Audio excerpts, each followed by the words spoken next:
আসসালামু আলাইকুম, আশা করি সবাই ভালো আছেন। তো এটা হচ্ছে পুষ্টি কোম্পানির একটা চিপস, যেটা হচ্ছে বাংলাদেশের বলা যায় পিঙ্গেলস অথবা জ্যাকার। তো এইটা খেতে এক্স্যাক্টলি পিঙ্গেলস অথবা জ্যাকার্সের যে আহ, ফ্লেভারটা আছে, ওই যে ক্রিম এবং অনিয়ন, ওইটার মতো। তো এইটার দামটা ধরা হয়েছে, এই বড়টার দাম 260 টাকা আর ছোটটার দাম ধরা হয়েছে 130 টাকা। কিন্তু বাংলাদেশি পণ্য হিসাবে এটার দাম কি 260 টাকা হওয়া উচিত? এটার দাম ধরা উচিত ছিল আমার মতে 150 টাকা, আর ছোটটার দাম ধরা উচিত ছিল 75 টাকা। তবে হ্যাঁ, চিপসগুলো খেতে ভালোই, আহ, একদম প্রিঙ্গেলসের কাছাকাছি গিয়েছে। আবার এই যে এখন অফারে বিক্রি করা লাগতেছে, এটার সাথে এটা ফ্রি 260 টাকাতেই। আবার দেখলাম যে এটার যে প্যাকেট বের হয়েছে ছোট ছোট, 20 টাকা দামের প্যাকেট, ওগুলো আবার দেখা যাচ্ছে যে একটার সাথে একটা ফ্রি দিচ্ছে। তো তাহলে দামের জাস্টিফিকেশনটা থাকে কোথায়? বাংলাদেশের তো এই সমস্যা।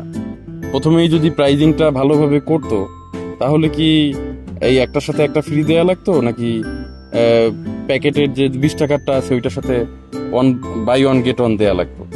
প্রথম থেকেই প্রাইজিং গুলো ঠিকভাবে করলে এরকম তো হয় না। তো চিপসটা আপনাদেরকে একটু দেখাই।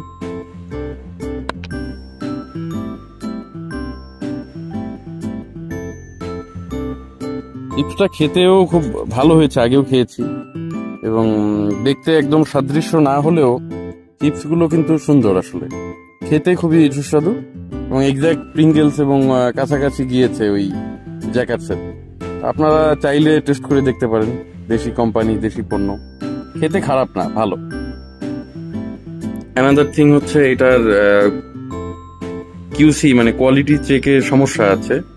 তো ছোট আর একটা প্যাক যে সাথে দিয়েছে, তো এইটা যখন আমি খুললাম তো দেখি যে এইটার কোয়ালিটিটা ঠিক নেই। এটা থেকে কেমন একটা তেল কাটা গন্ধ মতো আসছে, এবং চিপস গুলো খেতে ওরকম স্বাদের নয়, মনে হচ্ছে কেমন জানি, মানে কোয়ালিটিটা এখানে সেম না। তো সেদিকেও একটু খেয়াল রাখা উচিত, কারণ এটা একটা খাবার পণ্য, এটার ক্ষেত্রে তো কোয়ালিটি নিয়ে কোনো কম্প্রোমাইজ করা যাবে না। তো সেটাও একটা ফ্যাক্ট। আমি পুষ্টির কাছ থেকে আশা করব আরো কোয়ালিটিফুল প্রোডাক্ট পারফেক্ট প্রাইজিং এ তারা লঞ্চ করবে।